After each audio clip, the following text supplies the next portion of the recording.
인천 부두의 새벽은 언제나 짠 내음과 쇠 비린내가 뒤섞여 희뿌옇게 번져 있었죠. 안개처럼 자욱한 새벽 공기 속에는 녹진한 기름 냄새와 먼 바다에서 실려온 듯한 낯선 비린내까지 섞여들곤 했어요. 1980년대 초 20살 민수는 그 냄새에 익숙해진 지 오래였습니다. 이제는 오히려 그 냄새가 없으면 뭔가 허전하고 하루가 시작되지 않은 듯한 기분이 들 정도였죠. 그의 고향은 논밭뿐인 충청도의 작은 마을이었지만 도시의 공기는 달랐습니다. 흙냄새와 풀내음 대신 쇠와 기름, 그리고 사람들의 땀 냄새가 뒤섞인 이곳 인천은 거대한 배들이 드나드는 활기찬 항구 도시였으니까요. 새벽 4시, 아직 어둑한 부두 창고 앞은 희미한 가로등 불빛 아래 희뿌연 먼지가 떠다니는 것 같았습니다. 민수는 낡은 작업복의 깃을 한 번 더 고쳐 여몄어요. 얇은 옷깃 사이로 파고드는 찬 바람이 등에 닿자 저절로 어깨가 움츠러들었죠. 하지만 그의 심장은 언제나처럼 뜨거웠습니다. 언젠가 이 차가운 부둣가를 벗어나 번듯한 기술자가 되겠다는 꿈. 공장에서 땀 흘려 일하는 기술자들을 볼 때마다 민수는 자신도 저들처럼 튼튼한 기계를 만들고 싶다는 생각을 했어요. 그 꿈 하나로 민수는 매일같이 무거운 짐을 나르고 손에 기름때가 잔뜩 묻어가며 낡은 기계들을 닦았습니다. 녹슨 쇠붙이를 맨손으로 만지고 끈적한 기름때를 닦아내다 보면 손톱 밑이 새까매지기 일쑤였지만 그는 개의치 않았어요. 어차피 이 모든 과정이 자신의 꿈을 향한 발판이라고 생각했으니까요. 민수야, 정신 차려. 오늘 컨테이너가 산더미다. 저 멀리서 동료 상철의 목소리가 들려왔습니다. 새벽의 정적을 깨는 듯 쩌렁쩌렁 울리는 그의 목소리에는 특유의 거친 기압이 섞여 있었어요. 민수는 순간 움찔했지만 이내 허리를 고추 세웠습니다. 상철은 민수보다 5살 위로 벌써 10년 가까이 부두에서 일한 베테랑이었죠. 그의 얼굴에는 세월의 흔적과 고된 노동이 고스란히 새겨져 있었습니다. 깊게 패인 미간 주름과 햇볕에 그을린 피부는 그의 지난 세월을 말해주는 듯했죠. 하지만 그의 눈빛만은 살아있었어요. 지치고 피곤해 보이는 얼굴과는 달리 형형하게 빛나는 눈동자 속에는 왠지 모를 고집과 삶의 무게가 함께 담겨 있는 듯했습니다. 민수는 고개를 끄덕이며 상철에게 달려갔습니다. 육중한 크레인이 삐걱거리는 소리를 내며 거대한 컨테이너를 들어 올렸습니다. 쇠사슬이 팽팽하게 당겨지는 소리는 마치 금방이라도 끊어질 듯 위태롭게 들렸어요. 디젤 엔진이 굉음을 토해내는 소리, 그리고 그 소리에 묻히지 않으려는 듯 작업자들의 거친 숨소리와 고함이 뒤섞여 부두를 가득 채웠습니다. 새벽의 고요함은 온데간데 없고 이곳은 거대한 기계음과 인간의 노동이 만들어내는 소음으로 가득 찼죠. 민수는 땀으로 젖은 머리카락을 쓸어 올렸습니다. 아직 해가 뜨지도 않았는데 벌써부터 등줄기에 땀이 송골송골 맺히는 것을 느꼈어요. 이봐, 민수, 안으로 들어가. 상철 형님이 턱짓으로 컨테이너 안을 가리켰습니다. 민수는 고개를 끄덕이며 컨테이너 안으로 들어섰어요. 퀴퀴한 나무 냄새와 알 수 없는 집 냄새가 코를 찔렀습니다. 끈으로 묶인 나무 상자들이 빼곡하게 쌓여 있었죠.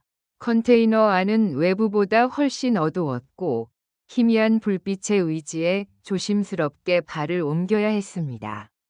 그는 상철과 함께 묵직한 상자를 어깨에 짊어졌습니다. 나무 상자의 거친 표면이 작업복 위로 어깨를 짓눌렀고 허리가 끊어질 듯 아파왔어요. 묵직한 무게가 온몸으로 전해져 다리가 후들거렸지만 민수는 이를 악물었습니다. 한 상자, 또 한 상자. 그는 땀으로 범벅이 된 얼굴을 닦을 새도 없이 상자를 나르고 또 날랐습니다. 상자 하나를 옮길 때마다 그의 통장에는 아주 작은 금액이 쌓여갔어요. 그 돈은 언젠가 그를 이 지긋지긋한 부두 밖으로 데려갈 종잣돈이었죠. 비걱거리는 허리를 두드리며 잠시 숨을 고를 때마다 민수는 먼 바다를 바라보곤 했습니다.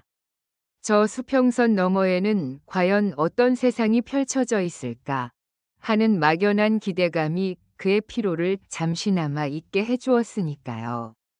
상철 형님도 그의 옆에서 묵묵히 상자를 옮겼습니다. 가끔씩 끙 하는 신음소리가 들렸지만 그는 아무 말도 하지 않았어요. 그저 묵묵히 자신의 몫을 해낼 뿐이었죠. 점심시간, 허름한 부두 식당은 이미 사람들로 북적이고 있었습니다. 김이 모락모락 나는 돼지국밥을 앞에 두고 상철이 숟가락으로 밥알을 휘저으며 말했습니다. 그의 얼굴에는 아침의 피곤함이 역력했지만 국밥 한 그릇 앞에서는 잠시나마 평화로워 보였어요. 민수, 너는 그래도 젊으니까 이 지옥 같은 부두 바닥에서 벗어나야지. 나처럼 늙어서 후회하지 말고. 상철 형님의 말 속에는 씁쓸함이 배어 있었습니다.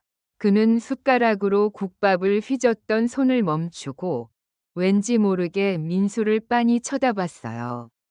그 눈빛 속에는 젊은 날의 자신을 보는 듯한 아련함과 함께 민수에 대한 진심 어린 걱정이 담겨 있는 것 같았죠. 민수는 상철 형님이 자신이 기술학원에 다니며 용접을 배우는 것을 알고 있다는 사실을 알고 있었습니다. 밤늦게까지 책을 붙들고 씨름하는 민수의 모습을 보며 상철은 가끔씩 젊은 날의 자신을 떠올리곤 했으니까요. 그도 젊었을 적에는 무언가 해보겠다는 열정으로 가득했던 때가 있었을 테지요.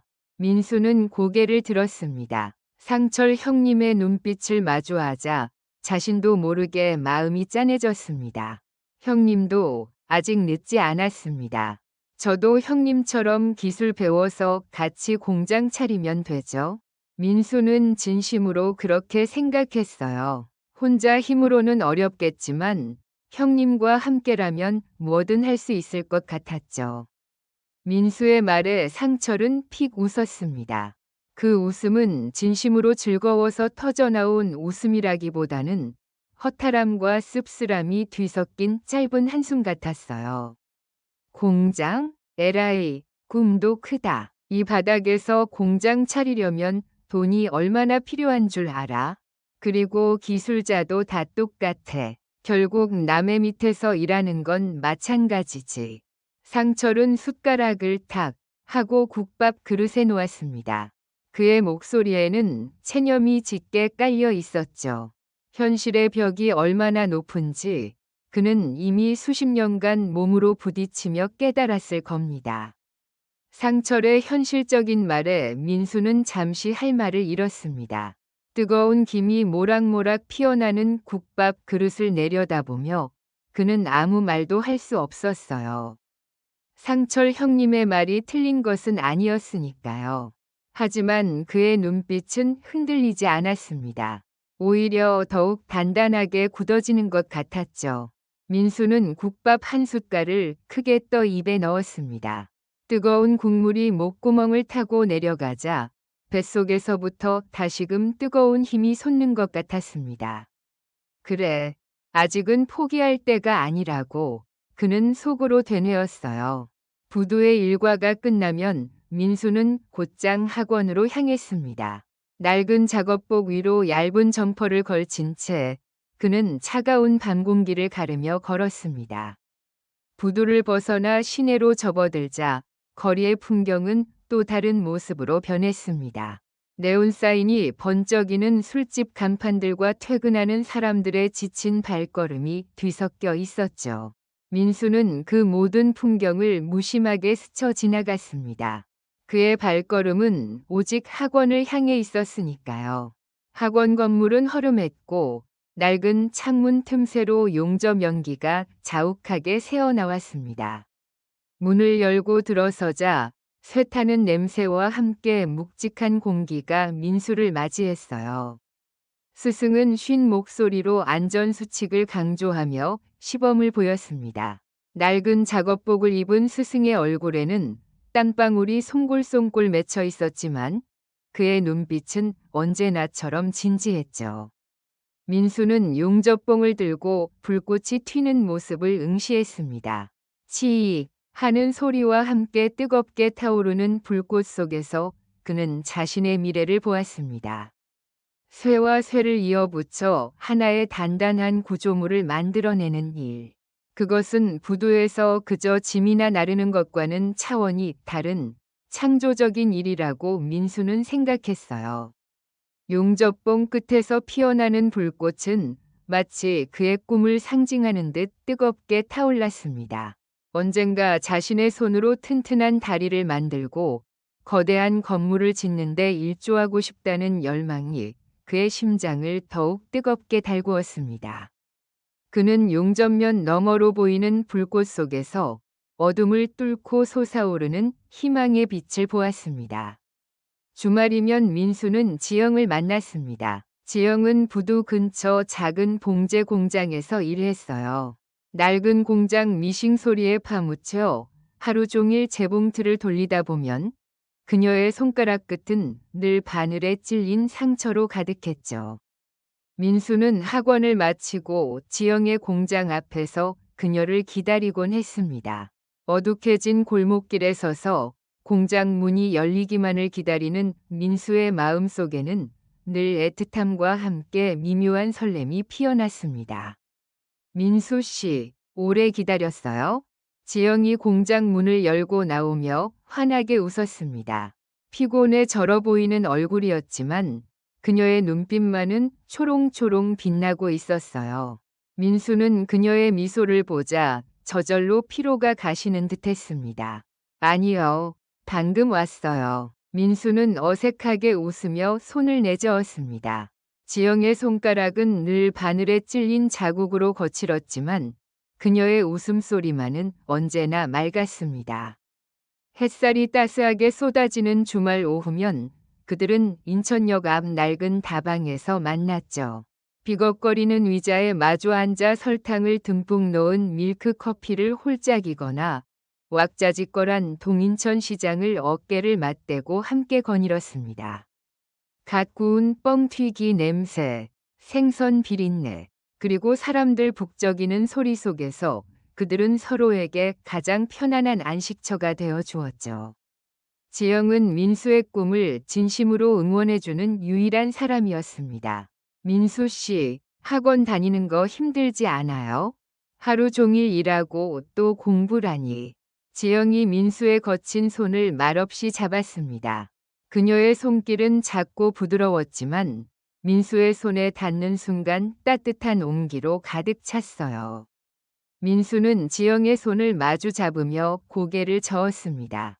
힘들긴요. 지영 씨가 이렇게 응원해 주는데 얼른 기술 배워서 좋은 공장 취직하고 돈 많이 벌어서 지영 씨 고생 안 시킬 거예요.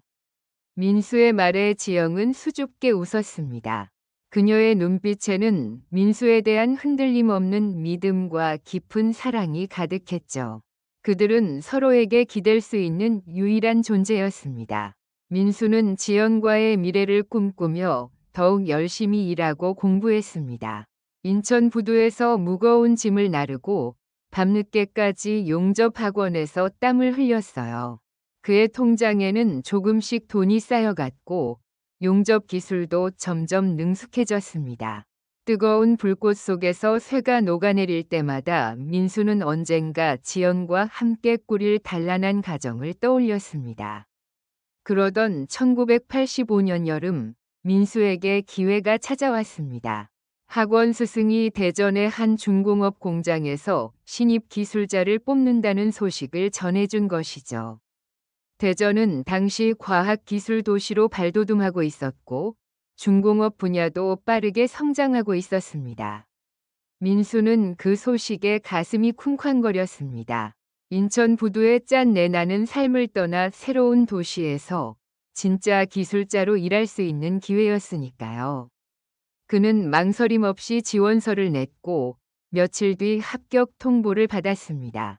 기숙사도 제공된다는 말에 민수는 한시름 놓았습니다. 민수 씨, 정말 축하해요. 드디어 꿈을 이루는 거네요. 지영은 진심으로 기뻐하며 민수의 두 손을 꼭 잡았습니다. 하지만 그녀의 눈가에는 이별의 아쉬움이 촉촉하게 서려 있었죠. 민수는 지영의 손을 놓지 못했습니다. 지영 씨도 같이 가요. 대전에 가서 자리 잡으면 지영 씨도 편하게 지낼 수 있을 거예요. 민수는 조심스럽게 물었습니다. 지영과 함께 새로운 시작을 하고 싶었으니까요. 그러나 지영은 고개를 저었습니다. 그녀의 표정에는 복잡한 감정이 스쳐 지나갔습니다. 아니에요. 민수 씨. 나는 여기서 하던 일이 있고 가족들도 여기 있어요. 민수 씨 먼저 가서 자리 잡고 나중에 다시 생각해요. 지영의 현실적인 말에 민수는 더 이상 붙잡을 수 없었습니다. 지영의 가족 형편을 그 누구보다 잘 알고 있었기에 선뜻 함께 가자고 강요할 수도 없었죠. 그는 지영과의 이별이 아쉬웠지만 동시에 새로운 시작에 대한 설렘으로 가슴이 벅차올랐습니다. 지영의 눈을 똑바로 쳐다보며 그는 꼭 성공해서 돌아오겠다고 다짐했습니다. 그 다짐이 지영에게는 짐이 될 수도 있다는 생각은 미처 하지 못했습니다. 떠나기 전날 상철 형님은 민수에게 낡은 작업 장갑을 건네주었습니다. 닳고 닳아 구멍이 뚫린 장갑이었지만 그 안에는 상철의 땀과 세월이 고스란히 배어 있었습니다. 민수야, 대전 가서 성공해라. 이 형님처럼 되지 말고. 상철의 눈빛에는 응원과 함께 이루지 못한 꿈에 대한 아쉬움이 교차했습니다. 민수는 그 눈빛의 의미를 알기에 아무 말 없이 깊이 고개 숙여 인사했습니다. 상철은 민수의 어깨를 툭툭 두드려 주었습니다. 그 짧은 순간 두 남자의 마음속에는 짠한 감정들이 오고 갔습니다. 대전으로 향하는 완행열차 안, 민수는 창밖 풍경을 바라보았습니다. 기차는 덜컹거리며 느릿하게 달렸고 차창 밖으로는 끝없이 펼쳐진 논밭과 작은 마을들이 스쳐 지나갔습니다. 인천의 짠 내음 대신 흙냄새와 풀냄새가 느껴졌습니다. 그는 이제 막 22살이었습니다. 그의 손에는 낡은 가방 하나와 미래에 대한 막연한 기대감이 들려 있었습니다. 기차는 덜컹거리는 소리를 내며 드디어 대전역에 도착했습니다. 역사는 인천역보다 훨씬 깔끔하고 현대적인 느낌이었죠. 수많은 사람들이 오고 가며 활기찬 분위기를 자아냈습니다. 민수는 낯선 공기 속에서 깊은 숨을 들이쉬었습니다. 공장 기숙사에 짐을 풀고 민수는 다음 날부터 출근했습니다. 그가 일하게 된 공장은 거대한 규모를 자랑했습니다. 최신식 기계들이 굉음을 내며 돌아가고 수많은 기술자들이 분주하게 움직였습니다. 여기저기서 쇠를 깎는 소리, 망치질 소리, 그리고 용접 불꽃이 번쩍이는 소리가 뒤섞여 거대한 교향곡을 만들어냈죠. 민수는 이곳에서 비로소 자신이 꿈꾸던 기술자의 삶을 시작할 수 있을 것이라고 생각했습니다.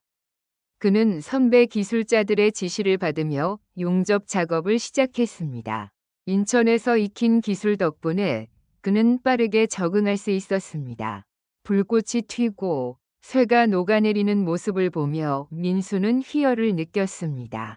그의 손끝에서 거대한 쇳덩어리들이 하나로 이어지는 것을 볼 때마다 자신이 진짜 기술자가 된 것 같았죠. 하지만 대전에서의 삶은 인천과는 또 다른 모습이었습니다. 공장 동료들은 대부분 고학력자들이었고 민수처럼 부두에서 막노동을 하다 온 사람은 드물었습니다.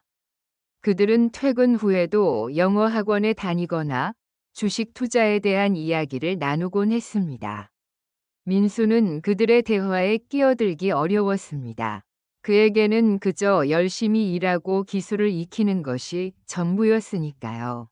점심시간에도 동료들은 삼삼오오 모여 어려운 경제 용어를 써가며 토론했지만 민수는 그저 묵묵히 밥만 먹을 뿐이었습니다. 조금씩 소외감을 느끼기도 했지만 그는 애써 괜찮은 척했습니다. 어느 날 점심시간에 동료 준호가 민수에게 말을 걸었습니다. 준호는 민수보다 1살 어렸지만 명문대 공대를 졸업한 수재였습니다. 늘 깔끔한 차림의 안경을 쓰고 다니는 준호는 민수와는 사뭇 다른 분위기였죠. 민수 씨는 용접 기술이 참 좋네요. 어디서 배우셨어요? 준호의 질문에 민수는 살짝 놀랐습니다. 그동안 자신에게 먼저 말을 거는 동료가 거의 없었으니까요. 민수는 머뭇거리다 인천 부두에서 일하며 학원에 다녔던 이야기를 해주었습니다. 그는 자신의 지난 삶이 다른 동료들과는 너무 달라서 혹시라도 무시당할까 봐 걱정했지만 준호는 놀란 표정으로 민수를 바라보았습니다. 정말 대단하시네요. 그 어려운 환경에서 스스로 기술을 익히셨다니. 보통 의지가 아니에요. 준호의 진심 어린 칭찬에 민수는 쑥스러웠습니다. 얼굴이 화끈거렸지만 동시에 뿌듯한 마음도 들었죠. 그 이후로 준호는 민수에게 종종 말을 걸어주었고 두 사람은 조금씩 가까워졌습니다.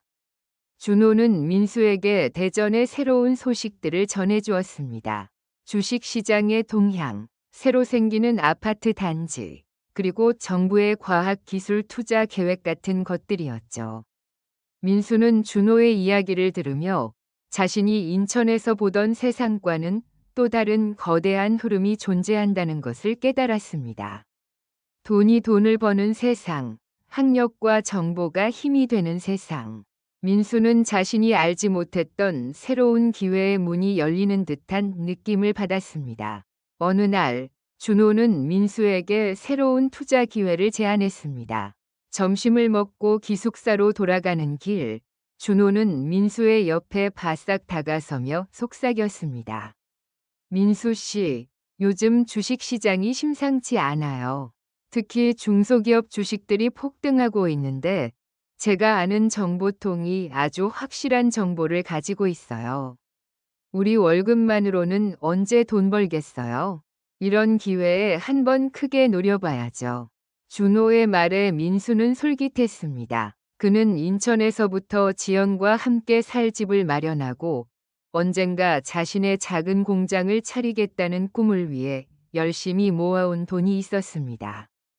땀과 눈물로 모은 돈이었죠. 하지만 준호의 말처럼 월급만으로는 언제 그 꿈을 이룰 수 있을지 막막했습니다.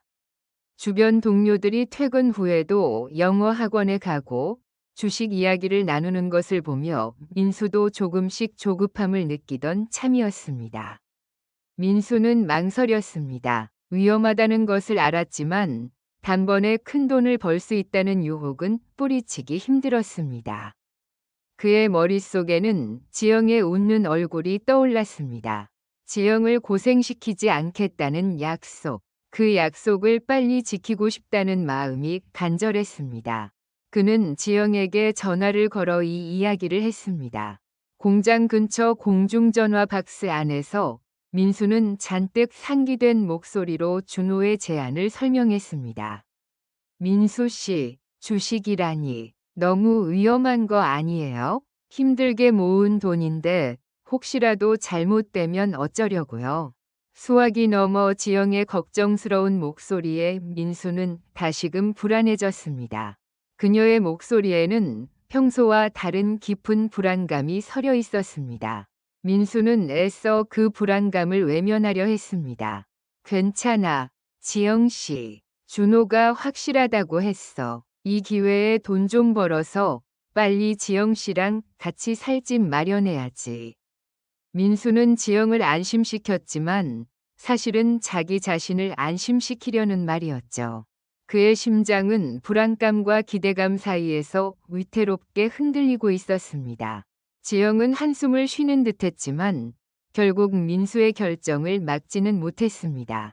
그녀의 침묵은 민수에게는 동의처럼 들렸습니다. 며칠 뒤 민수는 준호의 말에 따라 그동안 모아둔 돈의 대부분을 주식에 투자했습니다. 통장에 남아있는 얼마 안 되는 돈을 보며 그의 손은 미세하게 떨렸습니다. 처음 며칠 동안은 주가가 오르는 듯했습니다. 민수는 매일 아침 신문을 펼쳐 주식 시세를 확인했고 주가가 오를 때마다 가슴이 벅차올랐습니다.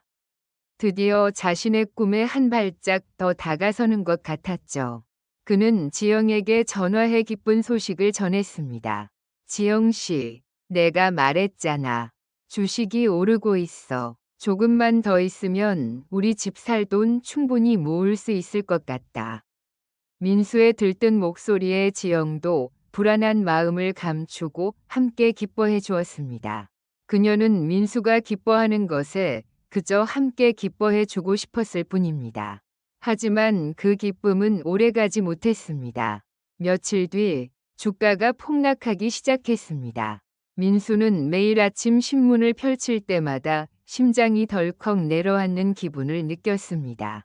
파란색 숫자가 빨간색으로 바뀌고 주가는 걷잡을 수 없이 떨어졌습니다. 민수는 눈앞이 캄캄했습니다. 그는 준호에게 달려갔지만 준호 역시 망연자실한 표정으로 고개를 숙이고 있었습니다. 민수 씨, 어쩌죠? 갑자기 시장 상황이 안 좋아져서 저도 이렇게 될 줄은 몰랐어요. 준호의 목소리에는 죄책감과 당혹감이 뒤섞여 있었습니다. 민수는 아무 말도 할 수 없었습니다. 그동안 흘린 땀과 눈물이 주마등처럼 스쳐 지나갔습니다. 인천 부두에서 무거운 짐을 나르던 날들, 밤늦게까지 용접봉을 잡고 씨름하던 시간들, 지영과 함께 미래를 꿈꾸던 순간들이 모두 허망하게 느껴졌습니다. 그의 꿈은 한순간에 산산조각 나는 것 같았습니다. 이제 지영에게 무슨 말을 해야 할까요? 민수는 며칠 동안 식음을 전폐하고 방황했습니다. 밥도 넘어가지 않고 잠도 오지 않았습니다. 공장에서도 일에 집중할 수 없었습니다. 뜨거운 용접 불꽃을 바라보면서도 그의 마음은 차갑게 식어 있었습니다. 선배들은 그의 침울한 표정을 알아채고 걱정스러운 눈빛으로 그를 바라보았습니다. 하지만 민수는 아무에게도 자신의 속마음을 털어놓을 수 없었습니다. 특히 지영에게 이 소식을 전할 용기가 나지 않았습니다. 어떻게 말해야 할까요? 그가 힘들게 모은 돈을 한순간에 날려버렸다는 사실을. 지영에게 좋은 미래를 약속했는데 이제는 아무것도 해줄 수 없다는 것을. 전화기를 들었다 놓기를 수십 번 반복했습니다. 지영의 목소리를 듣는 것조차 두려웠습니다. 결국 민수는 지영에게 전화를 걸었습니다. 그의 목소리는 잔뜩 가라앉아 있었습니다. 마치 목에 무거운 돌덩이라도 매달린 듯 겨우겨우 말을 이어갔습니다.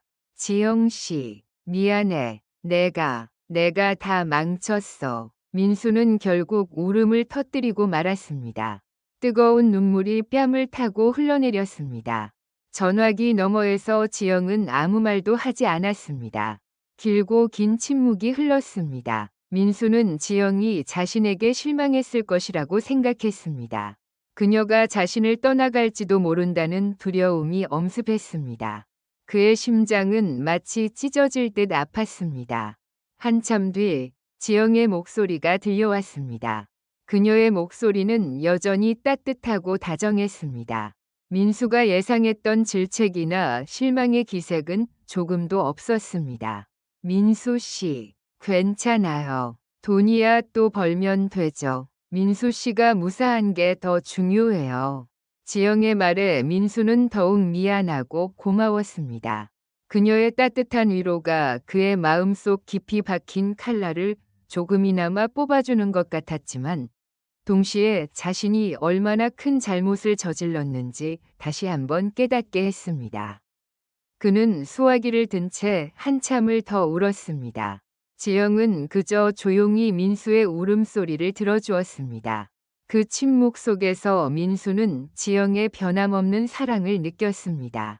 하지만 그 사랑이 오히려 그에게 더 큰 짐이 되는 것만 같았습니다. 민수는 지영의 눈을 똑바로 마주 보았습니다. 자신이 얼마나 어리석었는지, 얼마나 큰 욕심에 눈이 멀었었는지 그의 목소리는 쉬어 있었죠. 한 문장 한 문장 뱉어낼 때마다 가슴 한구석이 욱신거렸습니다. 지영은 아무 말 없이 민수의 이야기를 들어주었습니다. 그녀의 시선은 흔들림 없이 민수에게 머물러 있었죠. 때로는 살짝 고개를 끄덕이기도 했고요. 민수는 지영의 묵묵한 태도에 오히려 더 미안한 마음이 들었습니다. 민수의 이야기가 모두 끝나자 지영은 한숨을 작게 내쉬었습니다. 그리고는 조용히 입을 열었죠. 민수 씨, 너무 자책하지 마요. 나도 민수 씨가 잘 되기를 바랐으니까요. 그래도 이제부터라도 다시 시작하면 돼요. 우리는 아직 젊잖아요. 그녀의 목소리는 잔잔했지만 그 안에 담긴 위로는 민수의 얼어붙은 마음을 녹이는 듯했습니다. 민수는 지영의 말에 고개를 들었습니다. 그녀의 따뜻한 눈빛이 자신을 감싸는 것을 느꼈죠. 그는 잠시 아무 말도 할 수 없었습니다. 그저 지영의 존재가 자신에게 얼마나 소중한지 다시금 가슴 깊이 깨달을 뿐이었죠. 하지만 동시에 자신이 지영에게 너무 큰 짐을 지운 것은 아닌가 하는 죄책감에 시달렸습니다. 민수는 지영의 손을 물끄러미 바라보았죠. 그 손이 자신의 모든 어리석음과 욕심까지도 감싸 안아주는 것 같았습니다. 그는 자신도 모르게 손을 뻗으려다 멈칫했습니다.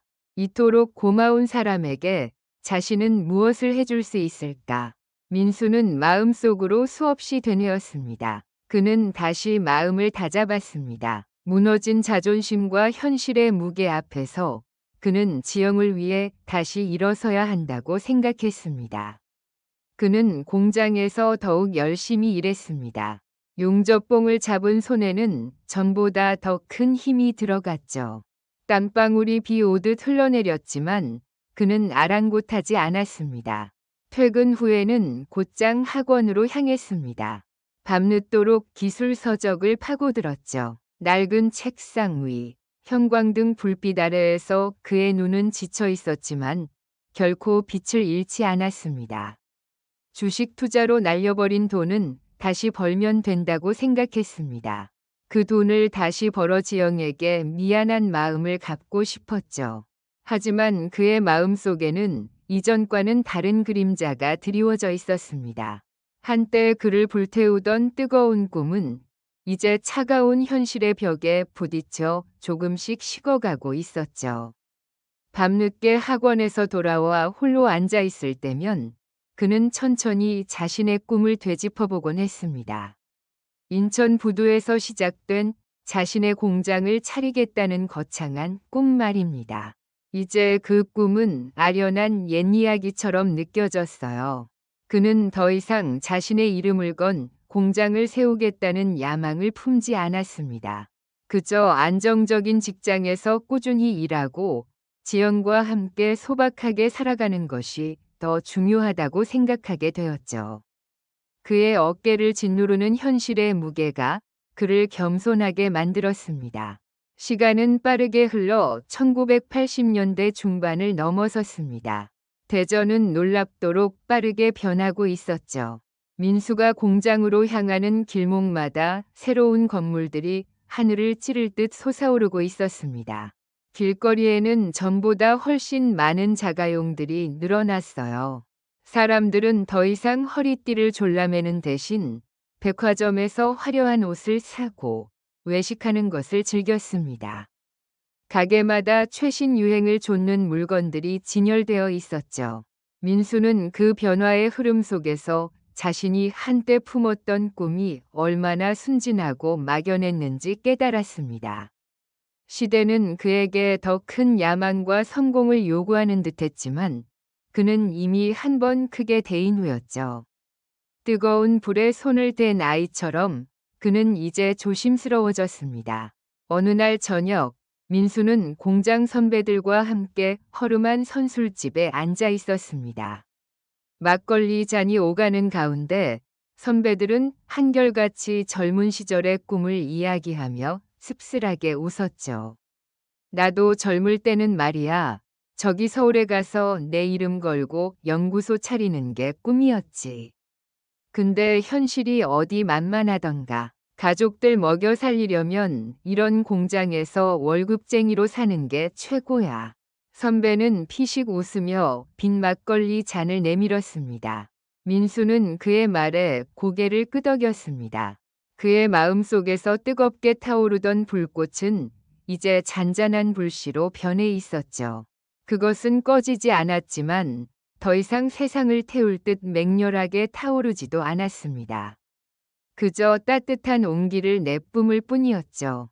그날 밤 집으로 돌아온 민수는 펜을 들었습니다. 그는 지영에게 긴 편지를 썼죠.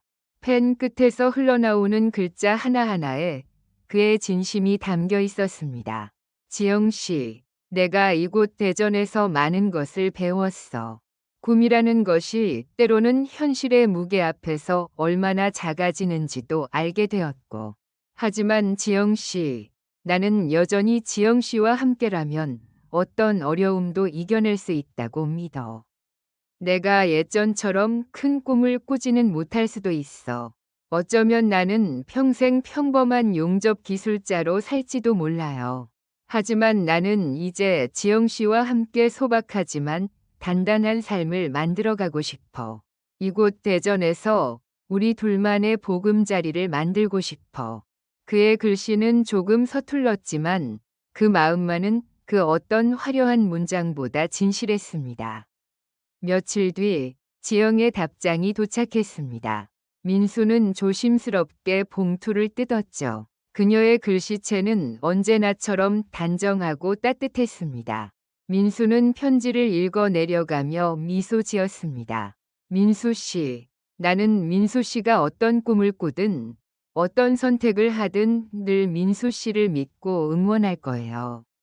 큰 꿈이 아니어도 괜찮아요. 민수 씨와 함께라면 작은 꿈도 소중할 거예요. 나는 민수 씨가 있는 곳이라면 어디든 좋아요. 지영의 진심이 담긴 글을 읽으며 민수는 눈시울이 뜨거워졌습니다. 그는 더 이상 자신의 꿈을 쫓아 무모한 도전을 하지 않기로 결심했습니다. 대신 지영과 함께 안정적이고 평범한 삶을 살아가는 것을 새로운 목표로 삼았죠. 그것이 이 격동의 시대 속에서 그가 찾은 가장 현실적이고 가장 소중한 꿈이었습니다. 민수는 대전 시내 외곽에 작은 전셋집을 구했습니다. 햇볕이 잘 드는 아담한 방 2칸짜리 집이었죠. 그리고 지영을 집으로 초대했습니다. 조금은 떨리는 목소리로 그는 지영에게 정식으로 청혼했습니다. 그는 주머니에서 작은 반지를 꺼내 지영의 손에 쥐어주었죠. 지영은 민수의 손을 잡고 눈물을 흘리며 고개를 끄덕였습니다. 그녀의 눈가에 맺힌 눈물은 기쁨과 안도, 그리고 사랑의 눈물이었습니다. 인천 부두의 거친 파도 속에서 시작된 그들의 인연은 이제 대전의 낯선 도시에서 새로운 시작을 맞이하게 된 것입니다. 결혼식은 소박하게 치러졌습니다. 공장 동료들과 지영의 직장 동료들, 그리고 인천에서 올라온 상철 형님과 지영의 가족들이 조촐하게 자리를 채웠죠. 상철은 민수의 어깨를 두드리며 씩 웃었습니다. 민수야, 이제 어엿한 가장이 되었구나. 축하한다. 그래도 내 꿈을 완전히 놓지는 마라. 살다 보면 또 다른 기회가 올 수도 있는 법이야. 상철의 말에 민수는 그저 미소 지었습니다. 그의 꿈은 이제 더 이상 거창한 기술자의 성공이 아니었죠. 사랑하는 지영과 함께 소박한 가정을 이루고 하루하루 성실하게 살아가는 것. 그것이 그에게는 가장 중요하고 현실적인 꿈이 되었습니다. 민수와 지영은 대전에서 신혼생활을 시작했습니다. 민수는 여전히 공장에서 용접 기술자로 일했고 지영은 집 근처의 작은 상점에서 일을 도왔습니다. 그들의 삶은 평범했지만 서로에 대한 사랑과 믿음으로 가득했습니다. 퇴근 후 민수는 지영과 함께 저녁 식사를 준비했습니다. 지영이 물을 썰면 민수가 옆에서 팔을 다듬었죠. 김이 모락모락 피어오르는 찌개 냄새가 작은 집안을 가득 채웠습니다. 식탁에 마주 앉아 소박한 대화를 나누며 하루를 마무리하는 것이 그들의 가장 큰 행복이었습니다. 그는 더 이상 주식이나 투자에 관심을 두지 않았습니다. 대신 매달 월급을 쪼개 저축하고 지연과 함께 미래를 계획했습니다. 작은 통장 안에는 그들의 소중한 꿈이 차곡차곡 쌓여갔죠. 어느 날 저녁, 민수는 지연과 함께 텔레비전을 보고 있었습니다. 텔레비전에서는 서울의 화려한 모습과 빠르게 발전하는 대한민국의 경제 상황을 보여주고 있었죠. 빌딩 숲이 끝없이 펼쳐지고 사람들은 더 좋은 차를 타고 더 넓은 아파트에서 살기를 꿈꾸는 듯했습니다. 민수는 잠시 생각에 잠겼습니다. 한때 자신도 저런 화려한 성공을 꿈꾸지 않았던가. 인천 부두의 거친 삶 속에서 그는 언젠가 이 모든 것을 뛰어넘어 자신의 이름을 건 공장을 세우겠다고 다짐했었죠. 그의 눈빛은 잠시 아득한 과거를 헤매는 듯했습니다. 민수 씨, 무슨 생각해요? 지영이 민수의 팔짱을 끼며 물었습니다. 그녀의 목소리는 따뜻하고 부드러웠죠. 민수는 지영을 바라보며 미소 지었습니다. 그의 미소는 더 이상 야망으로 가득 찬 미소가 아니었습니다. 아무것도 아니야. 그냥 우리가 지금 이렇게 함께 있는 게 가장 큰 행복이라는 생각이 들었어. 그의 말에 지영은 고개를 끄덕이며 그의 어깨에 기댔습니다. 창밖으로는 대전의 밤 풍경이 펼쳐져 있었습니다. 도시의 불빛은 화려했지만 민수의 마음 속에는 더 이상 그 화려함을 좇는 욕망이 없었죠. 그는 인천 부두에서 시작된 뜨거운 꿈을 대전의 변화 속에서 끝내 놓아버렸지만 그 대신 더 소중하고 현실적인 행복을 찾았습니다. 그것은 바로 사랑하는 사람과 함께 이 격동의 시대를 묵묵히 살아가는 용기였습니다. 1985년 시대의 변화 속에서 한 청년의 꿈은 그렇게 새로운 형태로 자리 잡고 있었습니다. 그는 이제 더 이상 과거의 꿈을 아쉬워하지 않았죠. 지영의 따뜻한 온기가 느껴지는 어깨에 기대어 민수는 조용히 눈을 감았습니다. 그의 마음 속에는 잔잔한 평화가 가득했습니다. 눈앞에 있는 소박한 행복을 지키는 것이야말로 그에게는 가장 크고 단단한 꿈이었습니다. 오늘 이야기는 어떠셨나요? 조금이라도 마음에 남는 장면이나 어딘가 내 기억과 겹치는 순간이 있다면 그 시절의 이야기를, 그때 자주 다니던 기억 속 풍경을, 이제는 만나지 못하게 된 사람에 대한 마음을, 지금 와서 떠오르는 사소한 한마디 같은 것들을 댓글로 남겨주세요. 매일 같은 시간에 공개되는 이야기가 궁금하다면 구독과 알림 설정이 영상을 만드는데 큰 힘이 됩니다.